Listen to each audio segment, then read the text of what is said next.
ऐं मुंहिंजा सभु सिंधु दरिया बचायो तहरीक जा अॻुवाणो मेड़ वासियो अस्सलाम वालेकुम। जी टाइम इलाही थी वियो आहे। लियाकत अली ख़ान चयो आहे त मुख़्तसर ॻाल्हायूं, पर मैसेज तव्हां नियापो तव्हां ॿुधी छॾियो आहे। हाणे तव्हां सां सिर्फ़ु ॿ टे ॻाल्हियूं हे करणियूं आहिनि। हिकु त सिंधूअ जो सौदो करे छॾियो आहे पीपलनि, सिंधु दरिया इक़्तिदार जे एवज़ ॾेई छॾियो आहे ऐं उन में हुननि जी पीपुल्स पार्टी जो सदर ऐं उन जी सिंध हुकूमत हुननि जी दलाल थी बीठी आहे। पंहिंजा MPA MNA सेनेटर दिफ़ा त न पिया कनि, पर भाड़िया थी पिया आहिनि। न सिर्फ़ु एतिरो, पर हुननि इहो कयो आहे असीं तव्हांखे ख़त पिया लिखंदासूं, पिया ॿ टे बयान ॾींदासूं, तई तकिड़ो ठाहे वठो, 6-12 महीननि में कम लाहे वठो। हाणे इहा आहे सूरत हाल, तव्हांखे रुॻो ॿुधाइणा आहियूं। हीअ असांजी आगाही मुहिम आहे, सभिनी खे ॿुधाइणा आहियूं त इहो सिंध में थिए पियो।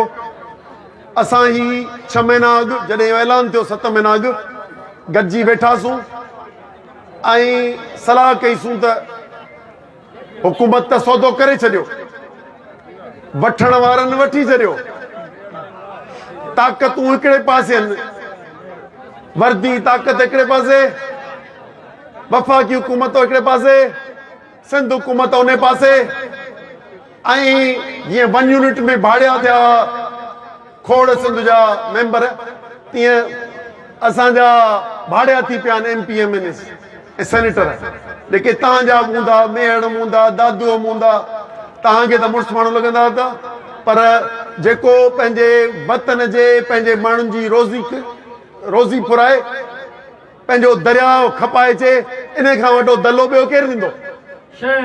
उनजे करे हिकिड़ी आगाही, उन करे असां चयो त बाबा कोशिशि कंदासीं, ऐं उहा कोशिशि करणु निकिता आहियूं। सिंध जे माण्हुनि खे आगाही ॾियणु निकिता आहियूं। अचो गॾिजी इनखे बचायूं। कीअं बचाईंदासूं? हज़ारनि माण्हुनि सां मिलंदा पिया अचूं हिकिड़े हिकिड़े ॾींहं में, सॼी सिंध में लखे माण्हुनि सां मिलंदासूं, हुननि खे चवंदासूं त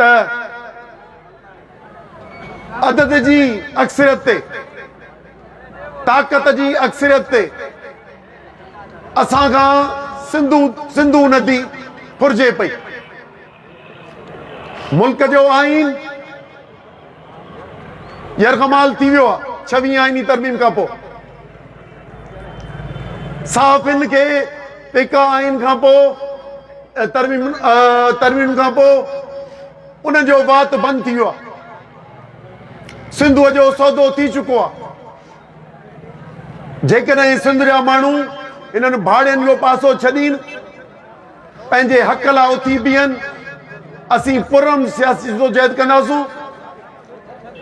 उहा रस्तनि ते एहतिजाज हूंदा, लखे माण्हू गॾु थी पाकिस्तान जे इस्टेब्लिशमेंट खे, दुनिया जे ज़मीर खे चवंदासूं त बाबा असांखे अचो, असांखे बचायो। असां सिंधू नदी असांजी हज़ारे सालनि जी अमानत असां खां ताक़त जे ज़ोर ते ऐं देसी दलालनि जे ज़ोर ते वञे पई। ॿ ॻाल्हियूं ॿियूं कंदुसि, उन लाइ तव्हांजे साथ जी ज़रूरत आहे। हिकिड़ो कल्ह CM पंजाब चयो आहे त CM पंजाब कह रही हैं कि हम ग्रीन पंजाब इनिशिएटिव है। मैडम, पाकिस्तान एक फेडरेशन है। आप अगर हमने तो पानी सब दरियाओं का मिला दिया है, 3 दरिया बिक गए 1962 में, झेलम, चनाब, इंडस और काबुल और दूसरी नदियां बची हैं। उनमें से जो हिस्सा है अकॉर्ड का, उससे आप तजावुज करके आगे जा रही हैं।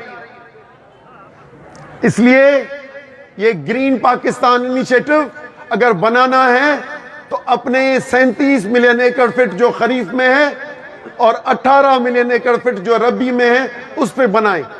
लेकिन اب جو کینال نکل رہے ہیں وہ گریٹر تھل کینال کی شکل میں ہو، چولستان کی شکل میں ہو، تھل کینال کی شکل میں ہو، یہ انڈس سے نکل رہے ہیں اور سندھ کے پانی کا حصہ لے رہی ہیں. تو اگر پاکستان اگر پنجاب کو گرین انیشیٹو سندھ کے پانی سے کریں گی تو ہم آپ کی بات نہیں مانیں گے، ہم ٹکراؤ پہ آ جائیں گے.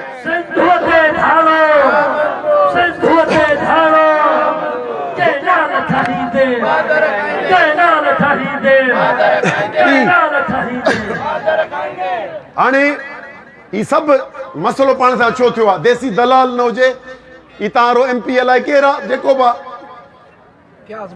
जेका बि अथसि, पर हिकिड़ी शइ कान अथसि, उहा अथसि गैरत कान अथसि. जेको तव्हां MNA आहे, घणो मुड़ुसु माण्हू मुछूं हूंदुसि, गाॾियूं हूंदुसि, हिकिड़ी शइ न हूंदुसि, उहा गैरत कान अथसि. उहा ज़रदारीअ खां वठी हुनजे पुछ ताईं कंहिं वटि गैरत आहे ई कान.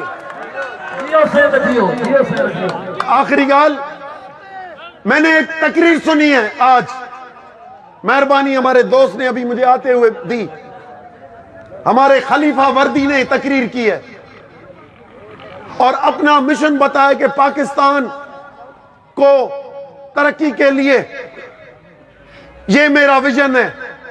हमने मुशर्रफ डॉक्ट्रिन भी सुनी है, हमने बाजवा डॉक्ट्रिन भी सुनी है, हमने ज़िया डॉक्ट्रिन भी सुनी है, अयूब डॉक्ट्रिन भी सुनी है. आपने जो अंग्रेजी में बोला, जो अरबी में बोला, जो उर्दू में बोला, ये पाकिस्तान का आइन नहीं है और हम आपके पीछे नहीं, हम पाकिस्तान के आइन के तहत चलेंगे, आपकी इस तकरीर के पीछे नहीं चलेंगे. अगर आपने गलत मंसूबे बनाए हैं और आइन ये कहता है कि हर कोई अपना काम करे, आप मुल्क के तहफ़्फ़ुज़, बॉर्डर्स का तहफ़्फ़ुज़ करें, मेहरबानी करके हमें अपना मुल्क अपने आइन के तहत चलाने दें. अगर इस तरह की आइंदा तकरीर करेंगे तो पाकिस्तान में बचा क्या है?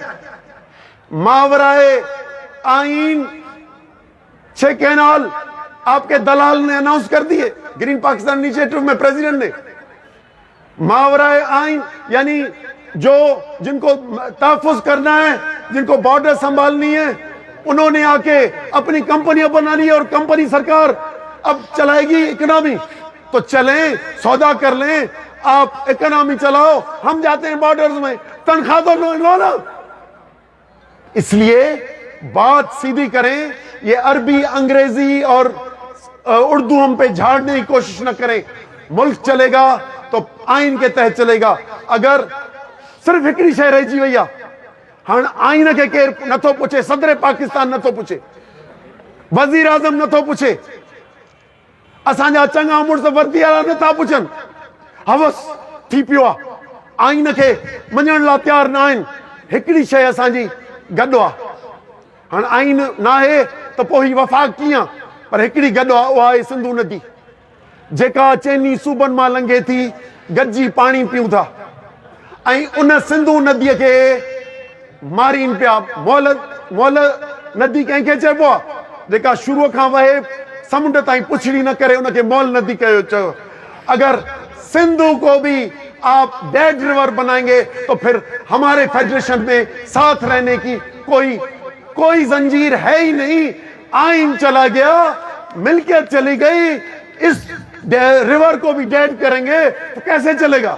इसलिए हम आपसे गुजारिश करते हैं कि मावराए आइन चलने का जो धंधा आपने किया है बंद करें और मावराए आइन ये जो 6 कैनाल आपने अनाउंस किए हैं ये वापस लें. ये सिंध के मफाद में है, ये पाकिस्तान के मफाद में है. मेहरबानी कीजिए.